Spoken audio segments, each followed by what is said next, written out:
전시관 그 수원법원에 있었던 2019 타경에 2019 타경 51만 6,981번 사건에 이어서 제가 계속 설명드리겠습니다. 이분이 낙찰을 나름 잘 받았다라고 제가 판단이 됩니다. 감정가 대비해가지고 80%니까 와 너무 과하게 들어간 거 아닌가? 라고 판단할 수 있을지 몰라도 정확한 용어로는 이제 수익률 분석법이라고 판단하시면 될 것 같습니다. 수익률 분석법으로 판단하시면요, 여러분 31개 호실이 있습니다. 각 층에요. 각 층에 2층부터 6층까지 30개, 1층에 1가구가 있습니다. 그러면은 31개 호실입니다. 31개 호실을 지금 다른 임차인들이 있는 것처럼 5천만원, 5,500만원, 뭐 그 사이에 전세금도 주변에 다들 뭐 원룸들도 당연히 올랐겠죠. 그냥 계산하기 편하게 5,500만원으로 계산을 해봅시다. 그러면은 31개입니다. 30개면은 355, 355. 그죠? 355, 355, 31개. 355, 355. 16억 5천이죠. 전세금만 여러분, 16억 5천, 뭐 5,500도 있으니까, 그건 한 17억, 18억 정도의 전세 보증금을 받을 수 있는 물건이에요. 다 전세로 넣는다고 가정했었을 때, 이건 명도 끝내고, 각 층당 그냥 평균 5,500만원만 다 전세로 넣는다 했었을 때, 31개 곱하기 여러분 5,500만원 해보십시오. 16억이 훨씬 넘지 않습니까? 31, 그죠? 5, 3, 5, 15. 예, 16억이 넘네요. 그러니까 13억에 받았으니까 수익률 분석법으로 봤었을 때도 이분은 잘 받으신 겁니다. 여러분 이해되시죠? 근데 이거를 이제 이분 여유가 있는 분이실 겁니다. 왜 그러냐면요. 각각 은행에서 금융대출을 진행하게 되면 이제 방 하나당 지금 현재 최선순위 건재당 일자리에서 최우선 소액임차인들의 임대보증금 최악의 경우에 나갈 부분을 계산을 해가지고 대출을 넣거든요. 대출 50% 지금 낙찰받은 금액에 50% 대출 받기가 만만치 않을 거예요. 물론 이런 부분까지 계산은 다 하셨을 겁니다. 이 정도 경매를 하실 정도면 사실 경매에 대해서 아주 정통하신 분이거든요. 그래서 잔금 대출은 한 50% 정도밖에 채 안 될 거다. 50%도 채 안 될 수 있습니다. 그렇더라도 여유자금으로 납부하고 대금 납부해서 잔금하고 명도하면서 각 호호마다 다시 재계약내지 새로운 임차인 들이면서 전세로 나와도 보증금을 16억 이상을 여러분 취득할 수 있는 물건이에요. 여유가 있는 분이시니까 보증금이 전세가 아닌 월세로 놓게 되면은 천에 30만원 받는다고 칩시다. 30개잖아요. 한 달에 900만원 월세 나오는 거거든요. 여러분 10억 빌려도 한 달에 은행이자 요새 얼마 되죠? 뭐 한 3% 잡으면 되죠? 한 달에 300만원 안 되지 않습니까? 근데 월세 900만원 나오잖아요. 계산법에서는 성공하신 낙찰 케이스입니다, 여러분. 이분 낙찰 정말 잘 받으신 겁니다. 여기까지 계산을 정확하게 다 하고 물건 권리 분석하고 앞으로 일어날 현상에 대한 부분까지 계산을 다 할 정도 되면은 경매 정말 잘 하시는 분이거든요. 제가 볼 때는 이분 선수예요. 이분은 정말 성공한 경매를 하신 겁니다. 30개 호실 보증금 1,000만원 빼고 30만원씩만 월세를 받아도 3, 4문구 월세 900만원 나온다. 은행이자는 10억을 대출을 받았다 하더라도 한 달에 이자가 300만원이 채 안 되니까요. 그러면 맞지 않습니까? 보증금 1,000만원 받으니까 30개 호실이면은 3억 있죠? 그러면은 13억 대출을 풀로 받았다고 가정합시다. 보증금 3억 받아가지고 3억은 상환하고 10억이 남았어요. 10억 가지고 한 달에 은행 이자가 300만원 밖에 안 나갑니다. 대신에 월세가 900만원이 나와요. 풀로 돌아간다는 전제하에. 그러면은 매월 600만원의 차익이 남지 않습니까? 아주 성공한 케이스죠. 이분 대단하신 분입니다. 자, 이 물건은 이 정도의 설명을 해도 충분하리라 생각합니다. 이런 보기에만 복잡한 것 같지만요. 경매가요. 법원에서 후순위 권리자들을 다 직권 발소를 해버리니까 정리하기가 아주 편합니다, 여러분. 잘 참고하셔가지고요. 여러분들도 부지런히 물건 찾으셔가지고 이분처럼 좋은 결과를 만들기를 바라겠습니다. 그리고 얘기 하나 더 볼게요. 오늘 뭐 낙찰된 게 몇 건 없습니다. 10건밖에 안 되니까요. 이 중에서 제가 2019 타경에 52만 782번 사건입니다. 화성 진안에 있는 전용 12평짜리 다세대였습니다. 감정가는 2억이었는데 4차까지 떨어졌네요. 4차까지 떨어져서 최저 가격이 6,890만 원이었습니다. 많이 떨어졌다, 그죠? 권리분석 한번 볼까요? 또 혼자 응찰하셨는데, 임차인이 있는데요. 1순위 건재당이 2018년 9월 20일입니다. 9월 20일인데, 임차권 등기도 후순위고요. 임차권 등기는 2주 나가기 위해서 했다고 가정하더라도, 전입일자하고 확정일자가 2017년도 5월달이네요. 그러니까 대항력이 있죠. 이건 이제 낙찰자가 인수해야 되는 거거든요.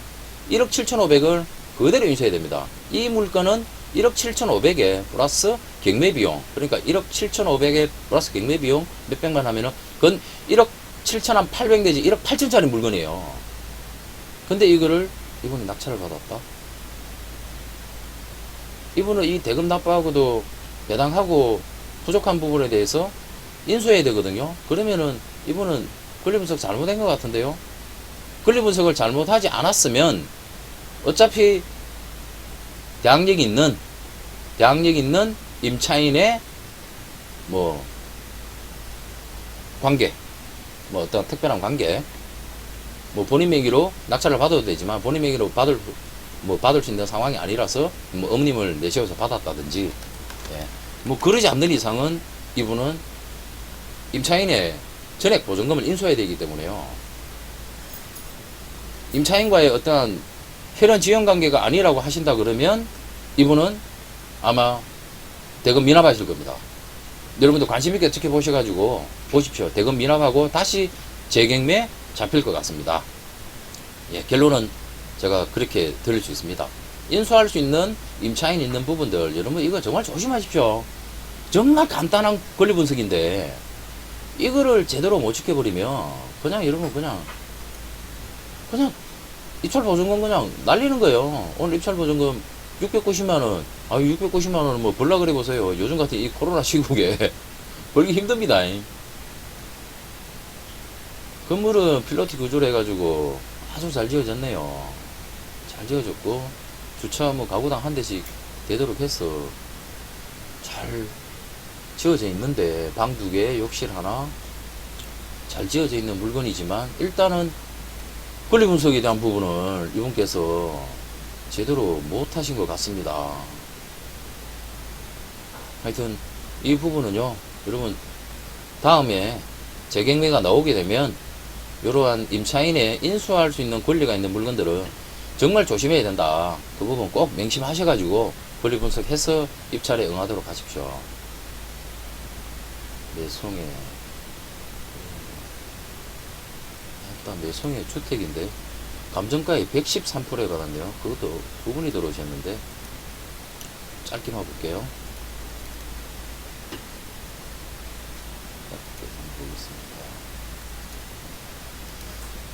화성 매송면에 있는 토지 293평에 건물 38평, 이거를 토지 건물 일괄 매각에 낙찰을 받으셨네요. 자, 소유자 점유하니까 명도 관계는 전혀 문제가 없었고 권리 관계는 깨끗합니다. 깨끗한데 그러면 이분이 왜 낙찰을 받았을까요? 감정 가격보다도 더 비싸게. 그렇다 그러면 이분 나름대로 조사를 해봤을 때 시세가 더 갈 수 있다 라는 그러한 부분을 판단을 했겠죠.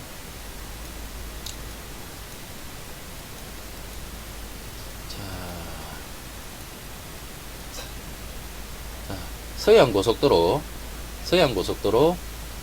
매송 IC 쪽으로 나와서 접근하는 거고요. 행정구역은 화성이지만 안산, 수원하고 거의 접근성을 가지고 있는, 사실 매송 이쪽에 물류창고, 공장 같은 거 찾는 분들이 상당히 많습니다. 이 교통이 그래도 안산, 수원, 수도권 진입하기가 가깝거든요. 화성 저 아래쪽 평택 쪽하고 붙은 데보다는 훨씬 더 위치적으로 거리가 가까워요. 그래서 공장이나 창고 찾는 분들이 사실 이쪽에 물건을 많이 찾았었어요. 근데 이쪽에 공장 창고들이 괜찮은 물건들이 참 잘 안 나오더라고요. 그 이야기는 곧 땅값도 어느 정도 분명히 할 거다 라는 그런 부분을 이분께서 파악을 하신 것 같습니다. 로드뷰가 어디까지 나올까요? 바로까지 나오네요. 로드뷰가 바로까지 나온다는 거는 도로 접근성이 좋다는 건데, 아이고, 너무 앞으로 안 돼.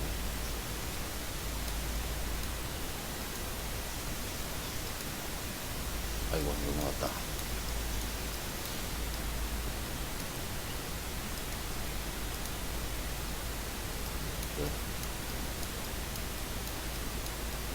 주변에는 농가주택들 좀 있고, 예.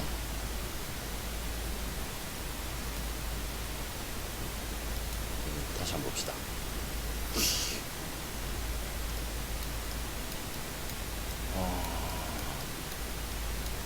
주변에 농가주택이 있고, 여기는 그냥 창고처럼 조금 있었네요. 창고처럼 조금 있었고, 진입도로가, 아이고,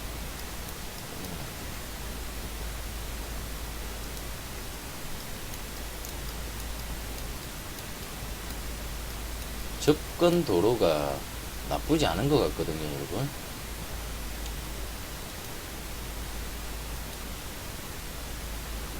접근 도로에서 접근성이 나쁘지가 않아요. 여기 내려오는 거는 좁은 길인 것 같지만, 근데 여러분 여기서 들어오는 길은 지금 이 정도면은 그냥, 아이고 잘 안 잡힌다. 이 정도면은 그래도 4.5톤 차, 뭐 5톤 차량까지는 진출입이 가능하거든요. 가능하고, 지적도를 이제 잘 보셔야 됩니다. 이 땅은요, 최초 들어오는 원 진입 도로를 보고, 그리고 내 땅의 지적도를 가지고, 이 지적도와 지금 이 길이 도로거든요. 이것도 송락길 39번지 길 돼 있으니까 이것도 도로입니다. 도로. 근데 여기서 내 땅이 여기까지가 내 땅이네요. 아쉽게 이 도로를 더 좀 넓히고 싶으면 그 앞쪽 사람의 토지를 일부 사용권을 얻어가지고 해야 되니까 이 길을 넓히기에는 조금의 시간과 노력이 필요하겠습니다. 그렇지만 현재 이 물건이 집터니까 당연히 대지겠죠. 지목이 대지입니다. 대지. 집터, 대지. 어떠한 건축얘기도 할 수 있습니다. 어떠한 건축얘기를 하기 위해서는 이제 봐야 되는 게 용도를 봐야 됩니다. 용도. 요건 지목이고요. 대지와 전이 같이 혼재되어 있는 토지 293평이면서 용도 변경은 바로 가능하거든요. 근데 이제 땅의 그 용도죠. 용도. 지목은 바꿀 수 있습니다. 저는 대지로 쉽게 바꿀 수 있어요. 근데 이제 이 용도는 성장관리권역의 자연녹지 지역입니다. 그러면서 대지는 개발제한구역이 아닌데, 전 같은 경우는 개발제한구역, 여러분 그냥 우리가 일반적으로 이야기하는 그린벨트거든요. 건축행위를 하기에는 개발제한구역에 묶여 있어가지고 농가, 축사 이런 것들은 농촌집이나 축사나 뭐 농가형 창고 이런 거는 허가가 안 합니다. 현재 건물이 있기 때문에요. 뭐 개축하거나 재축하는 게 가능해요. 가능한데 전체 대지로 바꾸는 건 좀 어렵겠네요. 어렵고, 그래도 기본 대지가 130억 있으니까 이 대지에다가 일반 주거지역이네요. 일반 주거지역이니까 창고 그런 형태의 건축이 가능한 겁니다. 그래서 이분께서 나름대로 판단하시기에 감정가격이 토지 감정가격이 2억 8,200이다. 이 부분보다는 2억 8천 땅만 볼게요. 건물은 뭐 오래돼가지고 볼 게 없으니까요. 그러면 평당 100만원을 채 안 하네요. 평당 100만원을 채 안 하는 감정평가가 되어 있는데, 이분께서 판단하시기에는 3억 2,900이라는 금으로 응찰을 했다는 거는 보시기에 평당 최소 120만원 정도는 가치가 충분히 있다. 그렇게 보고 판단하시고 들어가신 것 같습니다. 참고로 그냥 매송 일대에 공장이나 창고 용지 있죠. 진입도로 갖춰져 있으면서 그런 땅들이 최소 땅값이 한 200에서 250만원 정도 합니다. 그런 부분을 아시고 판단하시고 입찰을 들어가신 것 같습니다. 좀 더 정확하게 자세한 거는, 이래서 토지는 시세 조사하기가 사실 여러분 더 어렵습니다. 주변에 이제 거래 사례되어 있는 그런 부분들도 다 보면서 감정평가를 기준으로 하시면서 나름대로 이분께서 보시기에는 이 땅은 내가 예를 들어서 창고를 새로 지어 가지고 내 용도로 사용하기에 적당하게 교통 접근성이 좋고 내가 원하는 토지니까 이 땅은 내가 조금 더 가치가 있게 보고 하신 것 같습니다. 자, 이 지도를 보면은 조금 더 명확한 답이 나오겠네요. 자, 여러분 보세요. 여기 있어요. 자, 이 지도 보시면요. 아래쪽에 이제 푸른색 부분이 있죠. 여기는 저는 아까 개발 제한 구역이었죠. 일종 일반 주거 지역이면서 1번 자리에 대지 있는, 집터 있는 자리요. 일종 일반 주거 지역의 성장관리 경력 아니었습니까? 그러니까 이 땅들은 뭐 주차장 정도라든지 그렇게 쓴다 하더라도 기존에 있는 건물은 그대로 존치시키면서요. 대지만 가지고 창고를 지어도 이 땅은 또 가치가 달라질 수 있거든요. 그런 부분까지 계산하셔가지고 이분이 응찰을 하신 것 같아요. 자, 토지는 여러분 경매에 있어서도 가장 고수들이 하는 겁니다. 그래서 쉽게 접근할 수 있는 부분은 아니니까요. 토지에 대한 부분은 공부를 많이 하셔야 됩니다. 일반 주택 하는 거하고는 많이 다릅니다. 자, 이 물건도 이 정도 설명이면 충분히 된 것 같고요. 자, 그러면 금일 물건은 뭐 다 되었네요. 성룡차 낙찰 제품은 있는 것 같고요.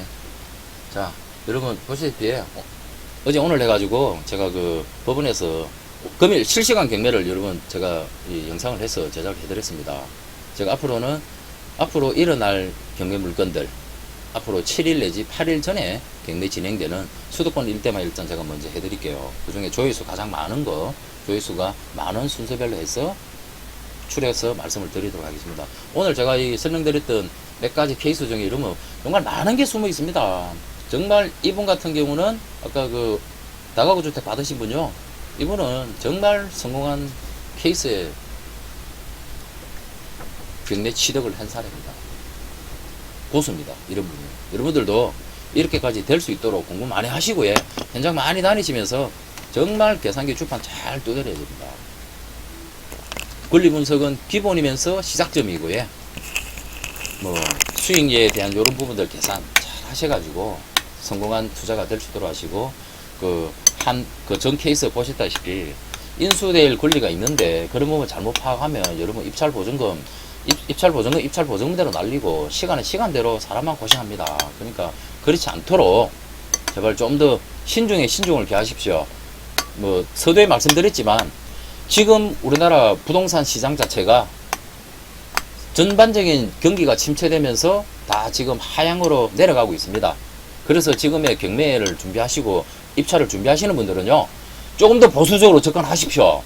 제 말씀 들으십시오. 제가 10년, 20년 가까운 제 부동산 경매 경험을 가지고 있는 장본인입니다. 그러니까 제 말씀 들으시고요. 지금보다 조금 더 시간 더 지난 올해 하반기 내년 초 되면 지금의 예정으로 잡혀있는 물건들이 엄청나게 많이들 나오고 있습니다, 여러분. 그런 물건들 저렴하게 취득하는 게 그게 곧 경쟁력이니까요. 그때까지 현금 더 조금씩 더 확보하셔가지고 실수 안 하도록 더 많은 준비를 하십시오. 자, 여러분 감사합니다. 오늘 제가 영상은 여기까지 하고요. 아무쪼록 안전한 경매 잘 마무리하고 잘 배워갈 수 있도록 김선생의 경매 창업 채널입니다. 영상 보시고 도움이 되시고 다음 또 영상을 여러분들도 보셔야 된다 하시면 구독, 좋아요 하셔가지고요. 꾸준히 시청하십시오. 분명히 여러분들한테 큰 도움이 되는 방송일 겁니다. 예, 감사합니다.